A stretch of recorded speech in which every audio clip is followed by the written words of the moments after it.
మీ పెద్ద బాబు ఏం చేస్తాడు? నువ్వేం చేస్తావు బాబు? డిగ్రీ కంప్లీట్ అయింది సార్. ఏం చేస్తున్నావు ఇప్పుడు? ప్రస్తుతానికి ఖాళీగానే ఉంది. ఏదో ఒకటి చేయాలి కదా. నేను ఒకటే, ఎవరు ఖాళీగా ఉన్నామనే మాట చెప్పకూడదు, మీరు ఎత్తుక్కోవాలి. అవసరమైతే అందుకే స్కిల్ డెవలప్మెంట్ కూడా మీకు పోవద్దయా, పంపించేస్తాను చిన్నగా జారుకోమంటున్నా.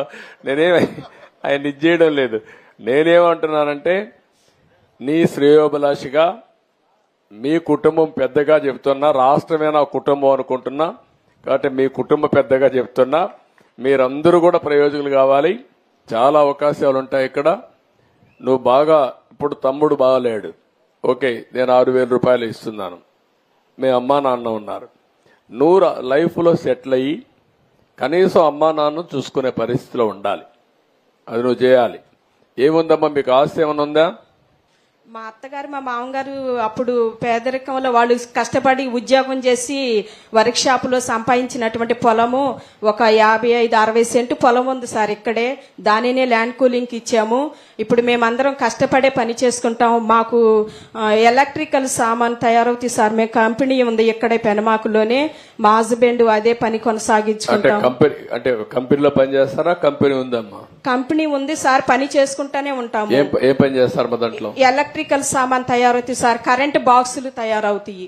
కరెంటు బాక్సులు పెట్టి వైరింగ్ లాగుతాం కదా దాంట్లో నుంచి, అది మ్యానుఫ్యాక్చరింగ్. బాబు ఎందుకు పని చేయడు అక్కడ? బాబు కూడా చేస్తాడు ఖాళీగా ఉన్నప్పుడు. బాబు మొన్నటి వరకు పేటీఎం లో చిన్న జాబ్ చేసుకున్నాడు.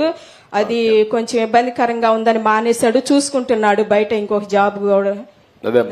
అందుకే ఇప్పుడు మనం స్కిల్ డెవలప్మెంట్ కూడా పెట్టామ్మా. ఇలాంటి పిల్లలందరూ అక్కడ కానీ స్కిల్ డెవలప్మెంట్ కి పోయి అమరావతిలో ఎలాంటి అవకాశాలు వస్తాయో అవన్నీ చూసుకోగలిగితే దానికి కావాల్సిన స్కిల్ కూడా నేర్చుకుంటే ఎక్కువ ఆదాయం వస్తుంది. నువ్వు అన్నట్టు ఒక మాట చెప్పావు, మొత్తం అమరావతిలో ఉండే వాళ్ళందరూ రాజధాని పోతుందని బాధపడ్డారు.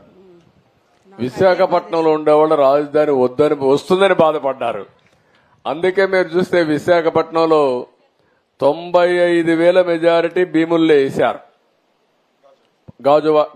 భీములు 94,000, గాజువాక 95,000. అన్ని సీట్లు 60-70,000తో గెలిపించారు. ఎంపీ అయితే 5 లక్షల మెజార్టీతో గెలిపించారు. మీ ఎంపీకే తక్కువ వచ్చాయి అక్కడ కంటే.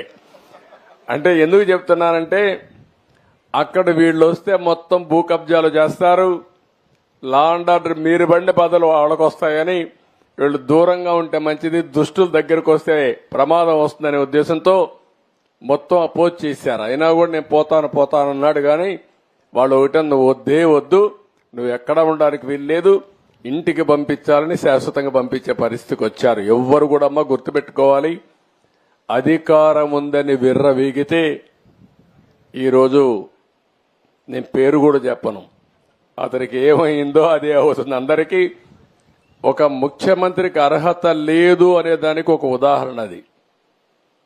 ముఖ్యమంత్రికే కాదు, రాజకీయాలకు కూడా అర్హత లేదు. అలాంటి వ్యక్తులు చాలా ప్రమాదం.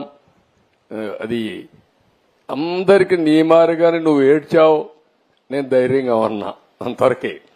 నీకు అన్యాయం అందరికి కూడా. ఎంత ఆడవాళ్ళు అనేవాళ్ళు ఈ సోషల్ మీడియాలో క్యారెక్టర్ అసాసినేషన్ పెట్టి కడాన జడ్జిలు భయపడిపోయే పరిస్థితికి వచ్చారు. వాళ్ళపైన కూడా పెట్టడం మొదలు పెట్టారు, మీడియా పైన మొదలు పెట్టారు. మొన్నే రంగనాయకమ్మ అయితే సొంత విలాస్ ఉండేది, ఆడ ఇది పేరుంది శంకర్ విలాస్ కొట్టేస్తే ఆవిడ చిన్న షాప్ పెట్టుకోనివ్వకుండా పోతే కడాన ఆవిడ ఇక్కడ బతకడానికి వీలు లేకుండా కడుపు నింపుకోవడానికి హైదరాబాద్కి పోయి నిన్నే తిరిగి వచ్చింది నాకు న్యాయం చేయమని. నిన్నే చూశాను, మా వాళ్ళకి చెప్పాం, ఇప్పుడు హోటల్ సెట్ అయ్యిందని తిరిగి ఇచ్చారని చెప్పి అన్నారు. నేను కలెక్టర్కి వాళ్ళకు కూడా ఆదేశాలు ఇస్తున్నా.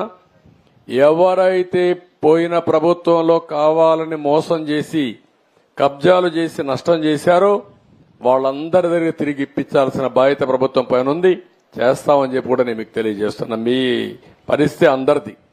మీకు మంచి రోజులు ఉంటాయమ్మా. బాబును వాళ్ళందరూ కూడా ఇది చేయమనండి, అన్ని విధాలు ఆదుకుంటాం. Thank you. నమస్కారం.